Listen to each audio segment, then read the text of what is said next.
Silakan dok. Bismillahirrahmanirrahim. Assalamualaikum warahmatullahi wabarakatuh. Alhamdulillahilladzi anzala sakinah fi qulubil mu'minin liyazdadu imana ma imanihim. Asyhadu an la ilaha illallah wa asyhadu anna Muhammadar Rasulullah. Allahumma shalli ala Muhammad wa ali Muhammad la nabiyya ba'da. Alhamdulillah pemirsa MK pagi semua yang ada di MK TV, yang ada di MK FM, juga sahabat-sahabat semua yang menyimak di media sosialnya Agim pada pagi hari ini. Semoga Allah menggolongkan kita kepada orang-orang yang pandai bersyukur. Betapa tidak seharian kemarin kita melaksanakan ibadah saum. Alhamdulillah pada pagi hari ini kita bisa diberi jatah umur, diberi jatah usia untuk kita menjalankan ibadah saum yang memang Allah jamu pada bulan ini, yang pahalanya bukan lagi 10 kali lipat, bukan lagi 700 kali lipat, tapi pahalanya ada di sisi Allah sendiri yang memberikan. Sehingga nafasnya itu menjadi ibadah, kemudian jalannya menjadi ibadah, setiap geraknya juga jadi ibadah, setiap kebaikan itu bernilai pahala yang berlimpah. Sahabat MK pagi semua, insya Allah pada pagi hari ini kita akan membahas tentang salah satu warisan kedokteran Nabi, yaitu bekam. Ikhwan akhwat, sahabat-sahabat semua, ketika kita berbicara masalah tibu nabawi, ketika kita berbicara bagaimana Rasulullah untuk sehat, maka sangat mudah untuk ditelusuri, untuk di-tracking bagaimana kebiasaan Rasulullah SAW, karena kebiasaan tersebut secara detil dan terinci ada nasnya, ada tulisannya, ada riwayatnya. Kalau kita telusuri riwayat tokoh-tokoh besar di dunia, maka kita akan menemukannya dalam sebuah buku yang disebut dengan biografi. Ketika kita belajar tentang biografi seseorang, maka umumnya ketika dia seorang politisi, maka akan dibahas mengenai riwayat-riwayat beliau yang berhubungan dengan aspek politik. Ketika seorang tokoh yang diidolakan itu adalah tokoh ekonomi, misalnya konglomerat, pengusaha, dan lain sebagainya, maka yang diidentikan dalam buku biografinya itu adalah bagaimana jenjang karir beliau secara ekonomi. Nah, sahabat-sahabat semua, ternyata buku-buku biografi tersebut mengungkap berbagai macam keunggulan individu-individu yang dianggap tokoh. Nah, sahabat-sahabat semua, ketika kita berbicara masalah biografi, ya, ternyata biografi yang paling lengkap di muka bumi ini, biografi yang paling detil yang ada pada makhluk di muka bumi ini, dan yang paling presisi serta kebenarannya dan akurasinya itu bisa dipertanggungjawabkan adalah dalam tanda kutip biografi Rasulullah SAW. Betapa tidak, bukan hanya membahas masalah jenjang karir beliau, bukan hanya membahas bagaimana keekonomian beliau, bagaimana beliau menjadi khalifah atau pemimpin, tetapi biografi Rasulullah SAW juga detil sampai pada kehidupan yang sangat pribadi. Sampai kehidupan yang sangat detil, bagaimana beliau makan, bagaimana beliau ke kamar mandi, bagaimana beliau berhubungan dengan istrinya, bagaimana beliau melakukan tidur, bagaimana beliau berolahraga dan sebagainya. Artinya, segala sesuatu yang beliau lakukan bukan hanya tertulis, tapi termaktub dan diriwayatkan secara runut, dan riwayatnya itu pun bisa dipertanggungjawabkan atas kejujuran dan kebenarannya. Masya Allah. Jadi, ibu bapak semua, tatkala kita ingin menelusuri bagaimana cara hidup sehat Rasulullah, maka amat sangat lengkap keterangannya. Biografinya itu amat sangat lengkap. Kenapa? Karena yang meriwayatkan itu bukan hanya istrinya, bukan hanya beliau sendiri, tetapi orang-orang yang di sekitarnya, yaitu para sahabat Nabi Shallallahu Alaihi Wasallam. Masya Allah. Jadi termasuk di dalam masalah kesehatan, ya. Tatkala kita tahu bahwa tokoh besar di dunia ini hanya mengalami sakit seumur hidup selama 2 kali, ya, maka track bagaimana beliau keseharian yang berkaitan dengan kesehatan pun insya Allah bisa kita telusuri. Sebagai contoh, misalnya begini, ibu bapak semua.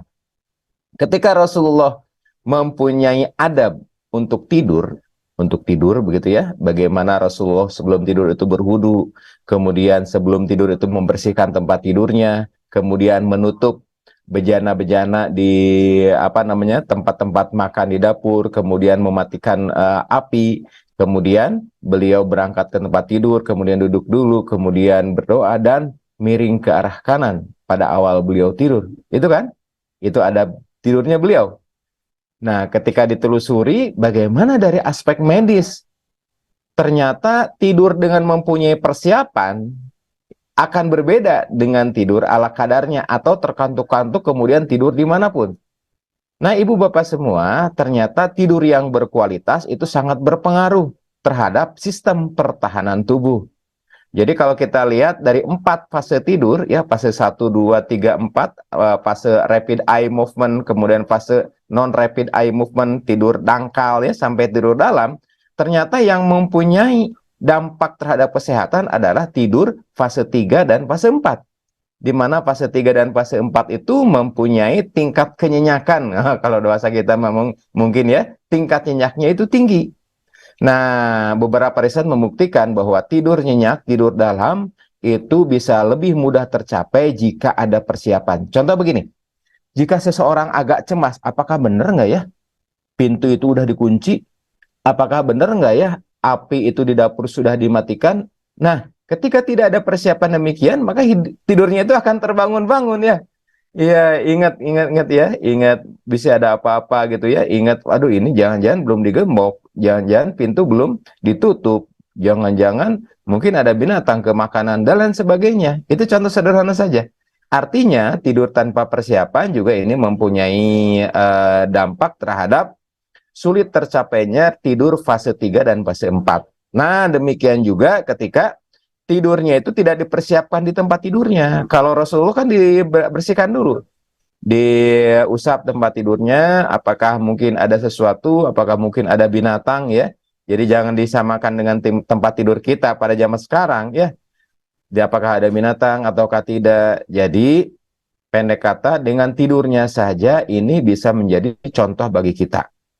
Demikian juga misalnya dengan tidur miring ke arah kanan ya. Nah, sahabat nanti akan banyak mendapat penelitian ya bagaimana tidur ke arah kanan. Tidur miring ke arah kanan itu apakah mempunyai manfaat bagi kesehatan ataukah justru menimbulkan mudarat. Nah, ini juga pernah menjadi kajian ya. Saya pernah mengkaji beberapa penelitian terkait dengan miring ke arah kanan tidurnya. Ternyata tidur miring ke arah kanan itu mempunyai keuntungan. Untuk apa? Sistem jantung dan pembuluh darah. Mencegah aritmia di sananya. Kemudian juga mencegah cardiac sudden death. Jadi mati mendadak akibat serangan jantung. Mencegah terjadinya ketidakteraturan denyut jantung dan lain sebagainya. Itu miring ke arah kanan. Tetapi beberapa penelitian ternyata miring ke arah kanan juga bisa meningkatkan resiko GERD ya. Ya, resiko naiknya asam lambung kemudian bisa menyebabkan adanya peradangan pada tenggorokan di antaranya begitu. Nah, kan saya jadi bingung juga, kita jadi bingung bagaimana nih tidur miring ke arah kanan tetapi dari beberapa riset ini bisa meningkatkan terjadinya resiko GERD, begitu ya. Nah, ternyata dalam memahami hadis, ibu, bapak semua, tidak bersifat parsial. Ketika kita berbicara masalah tidur miring ke kanan, maka kita juga telusuri bagaimana dan kapan Rasulullah SAW itu tidur. Nah, setelah ditelusuri, baru ketemu jawabannya. Jadi, ibu, bapak semua, meningkatkan resiko GERD pada tidur miring ke arah kanan, itu jika lambung dalam keadaan isi. Gitu ya. Nah, kita telusuri ini bagaimana Rasulullah tidur, kapan Rasulullah tidur, kapan Rasulullah makan. Ya. Nah, Ada 8 hadis yang saya coba baca, kemudian saya lihat takhrij hadisnya dari segi sanad, kemudian rawinya, kemudian matannya, begitu ya. Nah, setelah dikaji beberapa hadis, ternyata dapat kesimpulan yang menurut saya istimewa nih. Justru berkaitan dengan tidur miring ke arah kanan. Ya, apa kaitannya? Rasulullah rata-rata makan terakhir itu pada maghrib. Dan Rasulullah hampir tidak pernah beliau makan malam. Dan Rasulullah itu tidur beberapa waktu, beberapa saat setelah Isya. Artinya, ibu bapak, sahabat-sahabat semua, kalau kita telusuri dari waktu makannya Rasulullah SAW, ternyata akhirnya itu maghrib, kemudian beliau tidur kalau diperkirakan misalnya jam 9 atau setengah 10, maka lambung itu dalam keadaan kosong. Kenapa lambung dalam keadaan kosong? Karena kalau kita telusuri, lambung itu ya akan menyimpan makanan, mengolah makanan rata-rata 2 sampai 3 jam. Setelah 2 sampai 3 jam, maka lambung itu akan kosong. Ya, jadi ketika Rasulullah SAW tidur, lambung beliau itu dalam keadaan kosong. Jadi kecil kemungkinan terjadi resiko terjadinya reflux gastroesophageal di sisi itu ya, Masya Allah. Jadi sahabat-sahabat semua, jangan kaget kalau nanti teman-teman misalnya mengkaji ini banyak atau riset yang mengatakan tidur miring ke arah kanan itu berbahaya bagi kesehatan lambung, bagi meningkatnya resiko GERD. Iya, betul ya. Dan kenapa Nabi menganjurkan? Makanya kita telusuri berbagai macam hadis supaya kita tahu secara keseluruhan itu seperti apa. Masya Allah, sodaqta ya Rasulullah. Nah, ibu bapak semua, jadi itu diantara salah satu tips sehat yang kita bisa telusuri dari keseharian atau dari sehatnya Rasulullah Shallallahu Alaihi Wasallam. Jadi ketika kita mempelajari bagaimana tibu nabawi, bagaimana sehat ala Rasulullah Shallallahu Alaihi Wasallam, ternyata ini juga termaktub dalam beberapa riwayat hadis yang saling mengisi. Nah, berikutnya, ibu bapak semua, kalau kita perhatikan tentang saum Ramadan ini, ya, ada beberapa hadis yang berkaitan dengan saum Ramadan ini, dan juga ada hadis-hadis yang bukan hadis sebetulnya ya. Bukan hadis sebetulnya tapi masyhur. Misalnya sumu tasihu, ternyata itu bukan hadis ya. Berpuasalah kamu niscaya akan sehat. Itu ternyata ucapan salah seorang khalifah ya, di mana beliau ini ingin memberikan motivasi kepada para rakyatnya dan kepada para ajudannya agar dia untuk melaksanakan saum, karena dia ketika melaksanakan saum tubuhnya itu lebih bugar dan lebih sehat, begitu ya. Itu tidak lebih seperti kata mutiara. Baik, sekarang kita lihat tentang saum Ramadan, sahabat-sahabat semua. Ketika kita lihat dari segi sains ya, ada sebuah penelitian yang melakukan penelitian tentang hormon kebahagiaan. Ya, hormon kebahagiaan atau salah satunya adalah beta endorfin ya. Yang disebut hormon kebahagiaan biasanya mengatakan terdiri dari beta endorfin, oksitosin, dopamin, kemudian serotonin ya. Nah, ada yang meneliti bagaimana sih hubungan antara saum Ramadan dengan hormon kebahagiaan. Penelitian ini bagus, teman-teman. Jadi membandingkan kadar hormon beta endorfin, ya, hormon beta endorfin, ketika 7 hari sebelum saum, kemudian diperiksa lagi hari ke-7 ketika saum Ramadan, hari ke-14 dan hari ke-21. Ya, apa yang terjadi? Ternyata pada saum hari ke-7 terjadi peningkatan beta endorfin dibandingkan sebelum saum. Base levelnya itu kurang lebih 2 kali kadarnya. Artinya di sini ketika seseorang saum, ternyata dia juga mempunyai rasa bahagia yang meningkat. Nah, lebih kerennya lagi hari ke-21 nih. Hari ke-21 saum, ternyata peningkatannya itu sampai 3 kali lipat. Artinya, sahabat-sahabat semua, ibu bapak semua, ketika kita saum, ya, maka akan terjadi perubahan di dalam tubuh kita, di antaranya meningkatnya hormon kebahagiaan disebut dengan beta endorfin. Ya, saya akan coba nanti tunjukkan beberapa punten. Saya akan coba tadi nanti tunjukkan beberapa penelitiannya ya. Mudah-mudahan ini juga menjadi pengingat bagi kita. Mudah-mudahan ini juga bisa menjadi masukan ya. Sebetulnya saum Ramadan ini benefit dari medical benefitnya banyak sekali ya. Saya pernah membuat sebuah tulisan ketika COVID kemarin, ada 637 riset. Jadi sebuah review dari jurnal ya, meneliti berbagai macam manfaat saum Ramadan ini terkait dengan imunitas. Dikumpulkanlah jurnal dari berbagai belahan dunia ini dari sekitar 10 tahun ya, dikumpulkan apa sih hubungannya antara saum Ramadan ini dengan sistem imun, dengan pertahanan tubuh.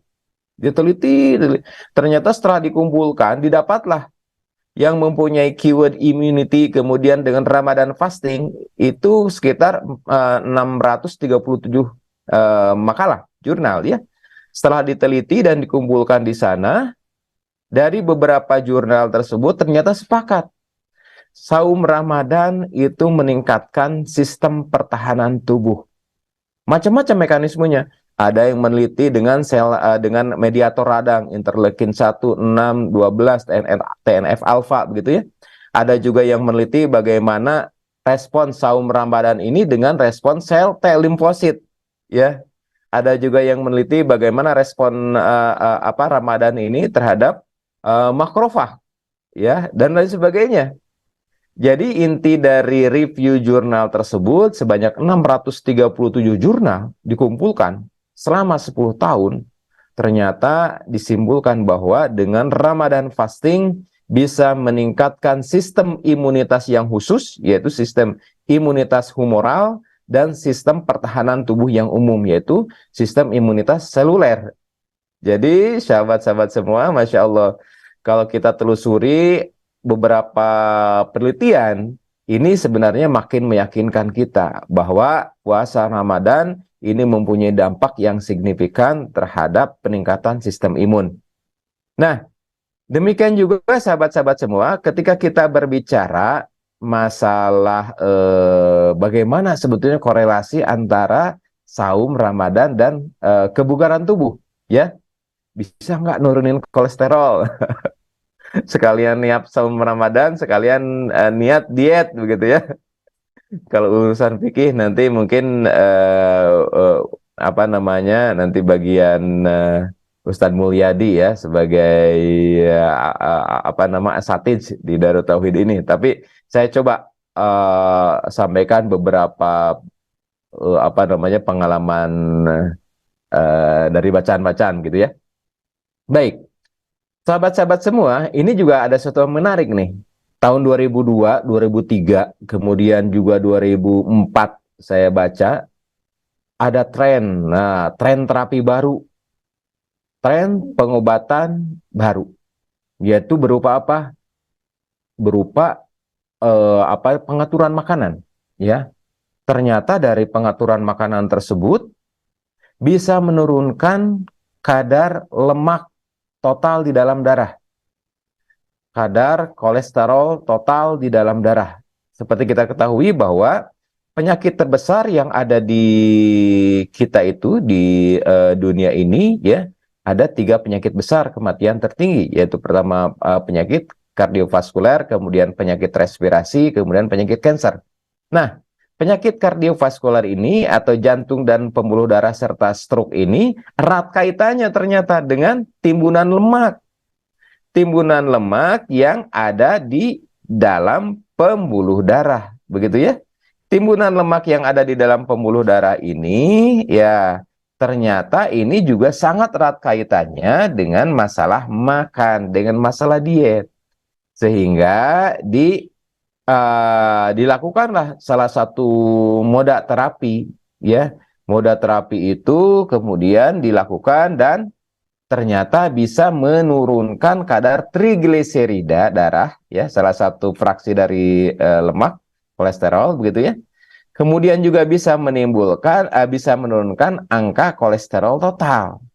Sehingga disinyalir dengan kegiatan tersebut bisa menurunkan penyakit kardiovaskuler sebagai penyebab kematian tertinggi, ya. Nah, apa itu? Itulah yang disebut dengan intermittent fasting. Jadi puasa katanya, ya, puasa yang dijeda, puasa yang diputus, begitu ya. Nah, setelah saya pelajari bagaimana sih intermittent fasting ini bisa mempunyai manfaat, begitu ya, dan bagaimana intermittent fasting itu mereka lakukan. Dan intermittent fasting itu ternyata sudah masuk juga ke Indonesia, ya. Saya baca 2011, ya, 2012 juga itu sudah masuk, dan trennya itu sekitar 2017, 2018. Intermittent fasting itu menjadi tren di Indonesia, ya. Nah, setelah ditelusuri ternyata puasanya intermittent fasting itu ada macam-macam. Ada perbandingan 18 dengan 18,6, kemudian juga ada perbandingan 16,8, begitu ya. Artinya 16 jam mereka puasa, kemudian 8 jam mereka berbuka. Dan uniknya kalau intermittent fasting itu tidak hanya makanan, ya, tapi kalau minuman mereka boleh minum air putih, begitu ya. Dan uniknya kalau intermittent fasting itu bisa dilakukan jam berapa aja. Jadi kalau misal mau dilakukan malam sebelum tidur juga boleh, bisa aja, gitu ya. Jadi ibu bapak semua, ternyata puasa yang begitu saja itu bisa menurunkan kadar kolesterol di dalam darah, apalagi puasa yang kita terpola akan waktu, ya, terukur akan waktu, di mana saum yang kita lakukan sudah jelas aturannya, yaitu dari sejak terbit fajar sampai tenggelamnya matahari, begitu ya. Dan kita ikuti juga dengan berbagai macam aktivitas, kan, ya, dengan aktivitas. Jadi tidak apa namanya, tidak begitu saum kemudian tidur ataupun tanpa aktivitas, ya. Jadi sahabat-sahabat semua, itu diantaranya bagaimana kita mempunyai syariat yang begitu lengkap dan telah dibuktikan oleh Rasulullah SAW bahwa beliau dalam keadaan bugar, beliau dalam keadaan sehat selama sepanjang hayatnya. Beliau hanya sakit 2 kali, yaitu ketika Sayyidatina Khadijah meninggal dunia, ya, yang disebut dengan tahun duka cita, sehingga Allah hibur saat itu dengan peristiwa Isra Mi'raj, ya. Dan yang kedua adalah ketika beliau menjelang wafatnya. Nah, selain sehat, ternyata beliau juga bugar, ya. Bugar. Beliau itu kan sebelum kenabian juara gulat, ya. Nah, kalau saya disuruh gulat, kemudian, waduh, gulat dengan apa ya? Mungkin gulat dengan bantal, ya. Ternyata beliau juga selain sehat, beliau juga bugar. Artinya memiliki kapasitas, kemampuan fisik, endurance yang bisa melakukan kegiatan-kegiatan ringan, sedang, kemudian berat. Nah, ibu bapak semua, insya Allah pada pagi hari ini kita akan bahas mengenai bekam, yaitu beserta salah seorang dokter aktivis dalam penelitian di bidang bekam. Beliau juga sebagai kepala bagian anatomi Fakultas Kedokteran Universitas Muhammadiyah Sumatera Utara. Beliau juga sebagai praktisi dari medis sinergi Tibun Nabawi, ya. Dan beliau juga sebagai peneliti dalam bidang bekam, begitu ya. Selamat pagi, Pak Dr. Hendra. Mudah-mudahan bisa gabung karena baru saja beliau selesai sholat subuh. Ya, jadi kalau di Medan itu waktunya sekitar 23 menit, ya, lebih lama, lebih berikutnya, ya, daripada waktu Bandung, waktu Jakarta. Alhamdulillah bersama saya juga ini hadir teman-teman dari Fakultas Kedokteran Universitas Pasundan, Bandung, yang mudah-mudahan pada sehat, di mana alhamdulillah Universitas Pasundan juga mengusung keunggulan, yaitu keislaman dan kesundaan. Ini juga mudah-mudahan bisa menjadi wasilah gitu ya, wasilah bagi bangkitnya kedokteran Islam di Indonesia, begitu. Nah, sahabat-sahabat semua, sambil menunggu beliau hadir, Kang Apip kalau beliau hadir, punten untuk jadi co-host ya, Dr. Hendra Sutisna. Ya, Dr. Hendra Sutisna. Baik, Dok. Baik, Ibu Bapak semua, dalam beberapa kesempatan saya pernah berdiskusi dalam sebuah ceramah, termasuk dua ceramah kemarin ya, di Masjid Darut Tauhid. Nah, Dok, kira-kira saum yang menyehatkan itu seperti apa? Begitu ya? Apakah semua saum itu bisa menyehatkan? Karena ternyata pada beberapa orang ketika saum justru mahnya kambuh. Ya, ada yang bertanya seperti itu ya, tiga orang kemarinnya waktu di DT. Nah, ketika saya telusuri saumnya itu seperti apa yang menjadi kambuh itu, ternyata ada beberapa sunnah yang ditinggalkan. Jadi ibu bapak semua, Al-Ghazali menggolongkan saum itu menjadi tiga golongan, yaitu saumul awam, yaitu saumnya orang awam sebagai tingkatan terendah. Apa cirinya? Cirinya itu hanya dia bisa menahan lapar, kemudian juga haus, kemudian bersetubuh. Yang kedua adalah saumul khawas atau saumul yang khusus ya. Jadi tingkatnya lebih tinggi daripada yang awam tadi. Nah, ternyata saum yang khawas ini sudah nambah, bukan hanya lapar, haus dan bersetubuh, tapi dalam saum khawas ini sudah ada unsur bagaimana mengendalikan amarah, mengendalikan nafsu, mengendalikan keinginan, mengendalikan berbagai macam hasud, ria gitu, sum'ah yang ada di dalam hati. Artinya saum yang derajat kedua ini bukan hanya saum fisik, tetapi sudah pada saum yang lebih dalam lagi. Dan yang saum yang ketiga adalah saum khawasul khawas, khusus yang lebih khusus lagi, yaitu tidak melakukan saum kecuali hanya mengharapkan ridho Allah saja. Dan ternyata sahabat-sahabat semua, saum yang mempunyai dampak kesehatan yang besar adalah saum di mana bukan hanya masalah fisik, tapi bisa mengendalikan hati, mengendalikan emosi. Karena ketika seseorang dia marah ketika saum, maka keluar tuh hormon marah ya, adrenalin, epinefrin, norepinefrin yang berdampak pada pengeluaran asam lambung. Jadi ketika saum dia marah, lambungnya kosong, kemudian juga asam lambungnya naik, jadilah asam lambung tersebut mengikis dinding lambung atau mengiritasi. Di antaranya seperti sahabat-sahabat semua. Baik, sudah hadir dengan kita Dr. Hendra Sutisna. Assalamualaikum, Dok. Apakah dokter sudah siap? Sebentar ya. Assalamualaikum, Dok. Oh, mungkin beliau lagi mempersiapkan.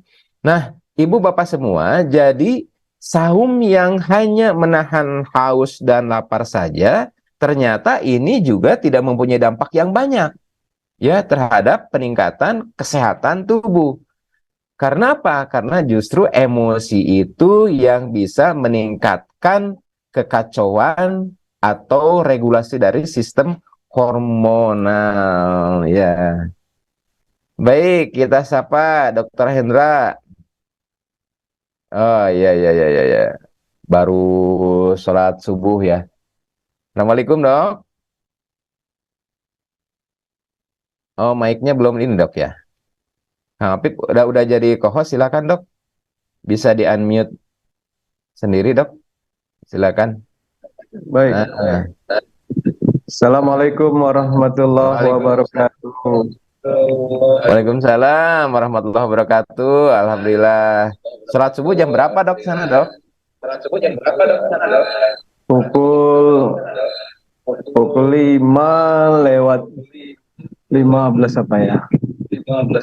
Iya, iya, iya. Ya beda Ya, 20 menitan ya dengan iya. Jakarta dan Bandung ya. Baik. Mm-mm. Nah, Dok, terkait dengan Ya. masalah bekam nih, Dok ya. Kalau Iya, iya. dokter kan alhamdulillah sudah menelusuri bekam itu sudah bertahun-tahun ya, Dok ya. Kemudian dokter juga sebagai praktisi bekam, juga dosen ya di Universitas Muhammadiyah Sumatera Utara kan, Dok ya.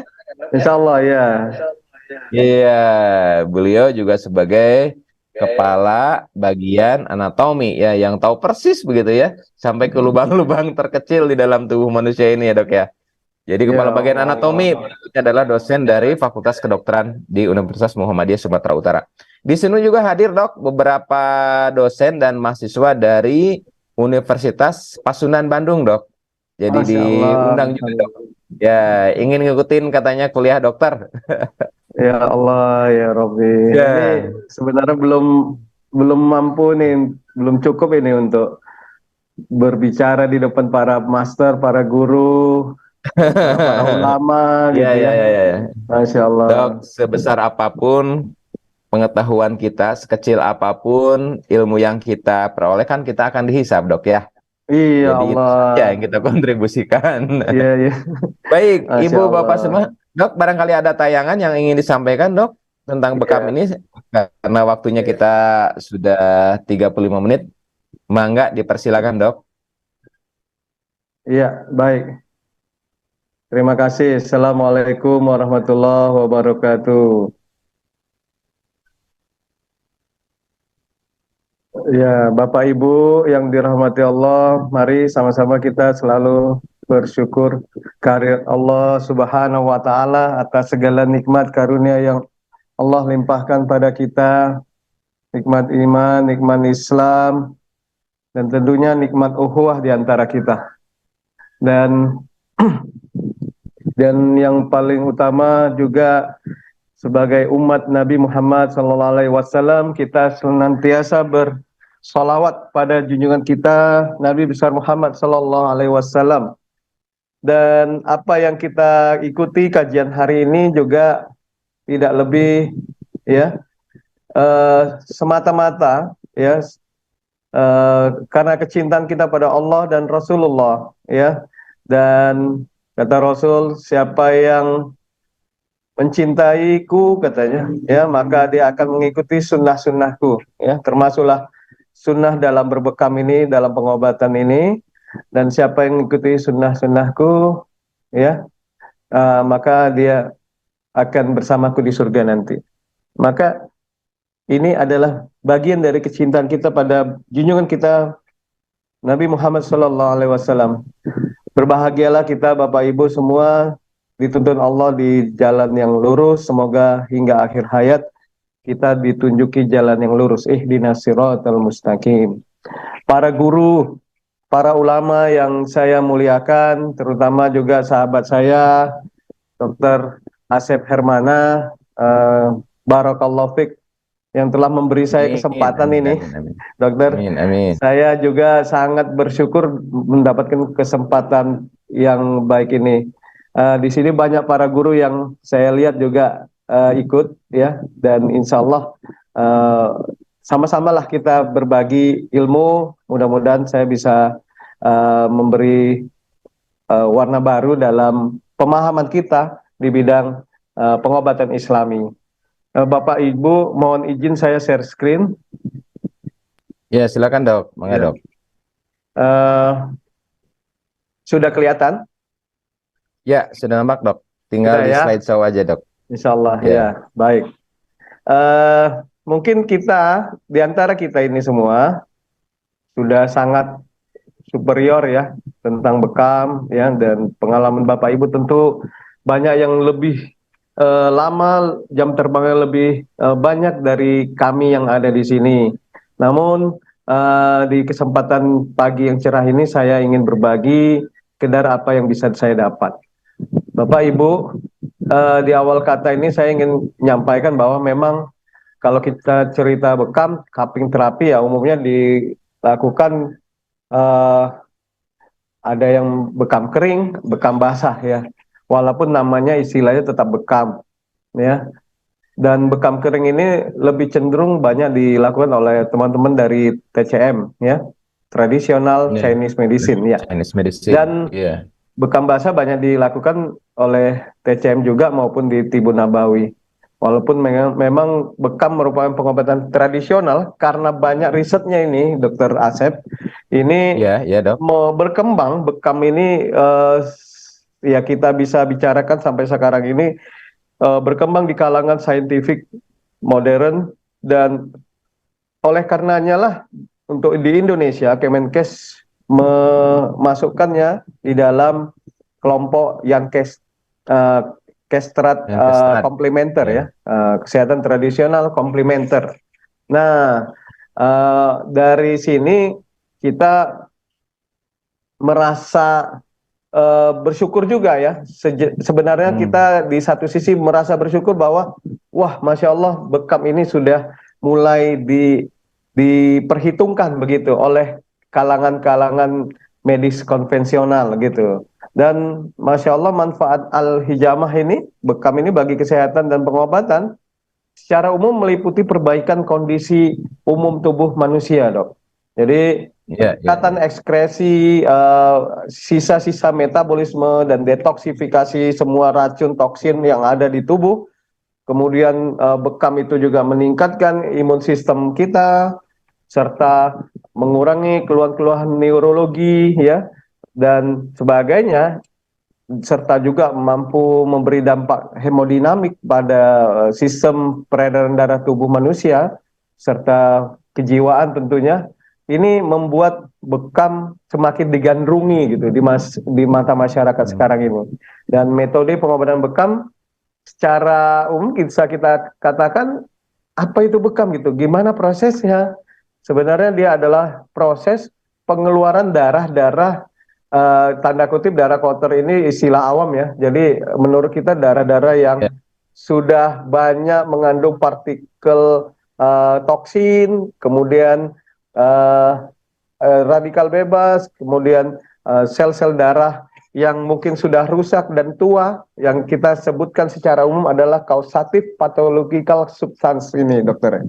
Dan ini bisa Iya, iya. mengganggu eh, vaskularisasi darah ke jaringan-jaringan ke organ-organ tubuh, dan akibatnya mengganggu proses kerja metabolisme tubuh, ya, metabolisme organ-organ vital, ya, sehingga tubuh akan mengalami gangguan apabila gangguan perfusi darah ke jaringan-jaringan, terutama ke jaringan dan organ yang penting, ini akan menimbulkan gangguan fungsi. Contohnya misalnya gangguan aliran darah, perfusi ke pankreas, ini menyebabkan gangguan fungsi pankreas menghasilkan insulin. Seperti itu kurang lebih. Yang terjadi berlama-lama gitu. Konsepnya ini kan bukan seketika, tapi dia akumulasi dari sampah Iya. metabolisme tubuh tadi yang Ya, tertumpuk menumpuk-numpuk gitu di ya. jaringan, di darah-darah kapiler, pada organ-organ vital, ataupun juga pada jaringan-jaringan di bawah kulit, ataupun di organ otot dan saraf. Maka dengan membersihkan darah dari kandungan sampah metabolisme yang terpapar tadi, ini dapat mengurangi dampak negatif yang tadi. Begitu, dokter. Nah, Ya, baik. Fungsi ini untuk membuang sampah metabolisme ya, Dok ya. ya, begitu. Ternyata, Ya, ya. dokter, banyak juga perkembangan, ya, dalam kajian keilmuan. Bekam juga bukan sekedar bahasa seperti itu. Ternyata bekam bisa diklasifikasikan bekam ringan. Ini pada anak-anak orang tua yang kopnya itu ditarik sedemikian rendah, ya, misalnya satu atau dua tarikan. Tapi kalau bekam Ya. medium tuh dua atau tiga tarikan, ya kan? Yang biasa kita lakukan pada orang-orang Hmm. dewasa. Bekam kuat tuh bahkan kita tambah lagi tekanan tarikannya, yang sampai menimbulkan sedikit sakit. Uh, ini kepentingan juga untuk meningkatkan tekanan negatif yang diharapkan, sehingga tarikannya dapat lebih luas lagi, dan Ya. ini juga Dok, berdampak. makin kuat berarti makin banyak, Dok, yang darah yang dikeluarkan atau yang Ya, buangnya, atau maksudnya apa makin berat itu, ya. Dok? bekam kuat ini, kalau yang saya pahami ya, dengan tarikan yang makin kuat, tekanan milibarnya meningkat, minus milibarnya meningkat, tarikan hisapnya makin kuat, serta hipoksia yang ditimbulkan ya karena Ya, hipoksia otot-otot jaringan, jadi jaringan kurangnya di oksigen di sekitarnya yang di cup itu itu ya. terjepit, itu menyebabkan indus ya keluarnya hypoxia indus faktor 1 HIF1 yang ini nantinya Mhm. juga merangsang pengeluaran endorfin dan juga pengeluaran nitrit oxide dalam tubuh ya. Jadi serta merangsang pengeluaran endorfin. Maka kalau efek bekam kuat nih kita tingkatkan, kita timbulkan pada satu pasien tertentu yang kondisinya prima, ini efeknya juga diharapkan bisa lebih maksimal gitu. Nah, Iya, tapi iya. juga dilihat kondisi pasiennya, nanti kadang tidak nyaman.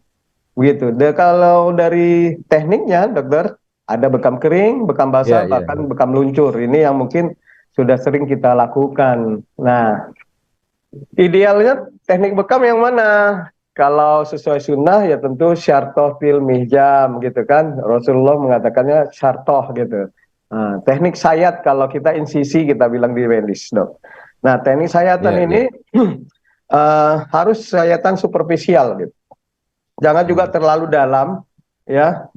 Yang memancing pembukaan barrier kulit terlalu lebar dan juga luka pembuluh venul jadinya. Sebenarnya dok, yang kita harapkan pembuluh-pembuluh kapiler. Kapiler Kalau ya, yang paling vena kecil ya. kecil, venula itu ya seperti yang mungkin dilakukan di teman-teman itu memang darahnya akan keluar banyak. Tapi cederanya Hmm. cedera dalam sebenarnya. Karena yang Hmm. di pinggir-pinggir di dermis itu adalah Ya, kapiler. Tapi kalau di epidermis, di subdermis atau subkutan itu sudah pembuluh-pembuluh darah kecil yang namanya arteriol atau venul dan itu memang sifatnya darahnya akan banyak karena robekan cedera jaringan pembuluh darahnya iya. lebih besar begitu dokter. Jadi Jadi yang banyak kita ambil itu adalah darah kapiler-kapiler ya, iya dokter ya. sebenarnya darah Daerah kapiler. pembuluh darah terkecil gitu ya. Iya, ini dia dokter, sedikit kita bisa pahami ternyata efek bekam ini bisa banyak sekali. Di antaranya bekam sebagai pain reduction, dokter. Jadi orang-orang yang Hmm. punya nyeri kronik, dok, ya seperti pada cancer, kasus rheumatoid arthritis, osteoartritis, yang nyerinya itu menahun gitu. Dan kita tahu banyak teman-teman kita memberi obatnya sebagai dokter juga obat-obat analgetik, Iya, kortikosteroid dan NSAID sebagainya gitu itu ya. menahun gitu yang Iya, kita nggak betul tahu betul. sampai kapan begitu dan tentu namanya obat kita bahasanya obatnya ya tentulah memiliki efek samping yang kalau terjadi secara terakumulasi ini akan menimbulkan masalah baru maka buat kita apa sih yang bisa kita lakukan untuk bisa mengontrol nyeri dengan cara yang alami karena sifatnya menahun dokter kalau Iya, kronis gitu ya. mungkinnya sakit demam awal-awal 3-4 hari kita makan obat, ya kita tidak perlu khawatir dengan efek samping yang mungkin Hmm. timbul gitu dokter. Tapi bagaimana dengan penyakit yang kronik menahun? Kita tidak tahu kapan akan berhenti minum obatnya kan gitu. Maka Iya, iya, solusi iya. pengobatan komplementer ini adalah solusi yang sangat bisa kita harapkan seperti bekam ataupun akupunktur ataupun akupressure dan sebagainya. Nah, selain itu bisa juga sebagai anti-inflammatory ya Hmm. sebagai Anti radang gitu dok ya. ya anti peradangan, peningkat sirkulasi darah, dok. Jadi yang tadi Iya. saya katakan bahwa kita merasakan nyeri, dok. Tubuh kita pegal-pegal, nyeri itu karena ada nosiseptor kita terangsang ya oleh karena itu adalah alarm tubuh ya. Misalnya organ nyeri, organ lambung, organ liver nyeri, itu karena ada gangguan vaskularisasi ke Hmm. organ-organ tersebut sehingga menyebabkan timbulnya seperti jantung dok, kekurangan darah. Itu kan timbul Iya, nyeri, iya, iya. respon nyeri keram Iya, jantung. nyeri betul. Juga Isemi otot gitu ya. dokter. Iya, terjadi Hmm. pengurangan aliran darah, tidak seimbang antara konsumsi oksigen dan nutrisi yang dibutuhkan karena kerja berat otot, misalnya saat lari kencang, tidak Iya, iya, pemanasan, iya. ya kan? Akhirnya dia mendapatkan pembakarannya secara anaerob dan timbullah sisa metabolisme berupa asam laktat dan Laktat ini ya. membuat tubuh akan terjadi penumpukan di jaringannya itu. Nah, ini tentu menimbulkan respon nyeri di nosiseptor, merangsang Hmm. nosiseptor seperti itu, dokter. Iya, Mungkin iya. sebentar ada pengumuman dari masjid dekat rumah saya, dokter bisa sedikit memberi kesempatan teman-teman mungkin. Iya, baik. Ibu, Bapak semua, ternyata bekam itu tidak simpel kalau kita kaji secara medis. Jadi beberapa keuntungan diantaranya adalah bisa menurunkan efek nyeri, begitu ya, efek nyeri di sana dengan berbagai mekanismenya. Hal ini kenapa penting? Karena pada nyeri yang berlangsung kronis, pada misalnya rheumatoid arthritis, begitu ya, atau misalnya pada peradangan-peradangan yang bersifatnya menahun. Ini rata-rata orang menggunakan obat anti nyeri, biasanya golongan NSAID. Nah, itu juga bukan berarti tanpa efek samping. Baik, di sini juga hadir teman-teman dari PBI nih, teman-teman. Alhamdulillah dari Perkumpulan Bekam Indonesia ya. Kemudian juga teman-teman dari IMF, International Islamic Foundation gitu, International Islamic Medicine Foundation ya. Alhamdulillah sudah pada kumpul di sini. Nah, Ibu Bapak semua, ketika kita berbicara tentang bekam, tadi sudah Iya, disampaikan ada bekam basah, alhamdulillah. bekam kering ya, Dok ya. Nah, ini Iya, diantara mekanisme keuntungan-keuntungan teoritisnya, Dok ya. iya. Baik, Mangga Jadi Dok, silakan. saya lanjutkan ya, Dokter Asep. Ya, Mangga Dok. Mohon izin dan lanjut adalah bekam bisa kita harapkan sebagai imunomodulator, dok. Jadi Iya, iya, imun iya. tubuh ini bisa ditingkatkan Peningkatan dengan daya tahan tubuh ya. berbagai metode, salah satunya bekam gitu. Dan juga ada pembersihan hematologikal kita, darah kita, struktur darah kita sehingga darah kita cenderung mengandung darah-darah yang bersih dan terhindar dari metabolisme obat ataupun sisa-sisa metabolisme yang sifatnya toksik. Ini penjelasan lebih rinci bagaimana bekam bekerja seperti yang tadi kita sampaikan. Dari sebagai pain reduction bahwa ada namanya DNIC teori. Secara singkat saya sampaikan di sini bahwa Bapak Ibu mungkin pernah mengalami nyeri yang tidak spesifik begitu ya, nyeri yang sifatnya aduh kok sakit ya, di mana sakitnya begitu, Iya, pernah iya, ya, iya. pernah ya, seperti perempuan-perempuan juga nyeri haid ya, nyeri idiopatik ini dok, nyeri Iya, iya. yang tersamar-samar ya dokter ya, yang Iya, mau iya. dideskripsikan pun tidak bisa, mau ditunjuk pun kemana, Sulit tunjukannya pun payah, ya. gitu ya dok.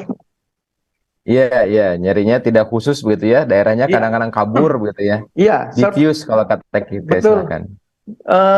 Nyeri seperti ini juga sangat baik kalau kita tambahkan ruqyah di dalamnya ya, karena yang idiopatik bagi kita manusia ya, dengan nalar pikir kita kemungkinan ada faktor-faktor non fisik ya, gangguan-gangguan dari jin fasik yang menyebabkan sakit fisik begitu ya. Nah, ini sangat baik bila kita lakukan bekam pada pasien tersebut, maka insya Allah nyeri yang seperti ini bisa terkondisikan ya. Nah, kemudian reflex zone teori ini menjelaskan bagaimana ada tubuh dibagi dalam dermatom-dermatom, dokter. Ya, Iya, dokter iya. mungkin sangat paham bagaimana dermatom tubuh, Inervasinya kulit itu ya. dan otot, ya. Dan kalau kita lakukan bekam pada satu daerah dermatom, ini akan bermanfaat pada area dermatom yang sama, begitu, dokter. Jadi Satu kalau kita ruas nyeri, gitu ya, satu iya, area. seperti itu. Inilah teori reflex zone teori yang dikemukakan. Kemudian ada pain gate teori. Ini juga teori bagaimana gerbang kecil, gerbang tutup gerbang ya, di mana teori ini mengungkapkan kalau kita direspon oleh nyeri tusuk, nyeri tajam, ini kan dihantarkan oleh saraf kecil, small fiber gitu ya. Nah, sifatnya diantar terus-menerus dokter, kayak sakit gigi atau sakit rematik ya kan. Ini diantar terus-menerus ke otak. Dan laporan terus-menerus membuat kita tidak nyaman.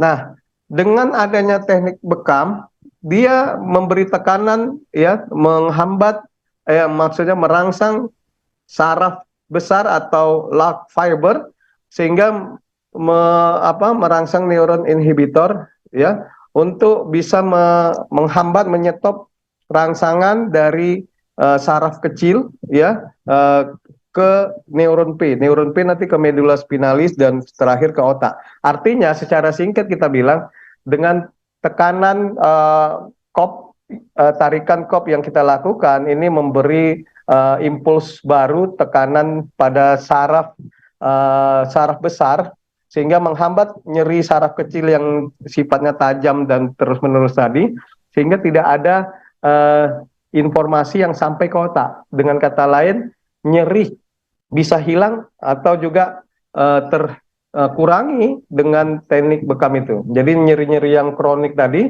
misalnya pada orang-orang cancer ya kedok, itu kan nyerinya luar biasa ya, terus itu bisa dikurangi dengan bekam yang periodik gitu, dengan teratur. Ini kurang lebih penjelasannya ada di dok. Maaf sebelum dilanjut dok.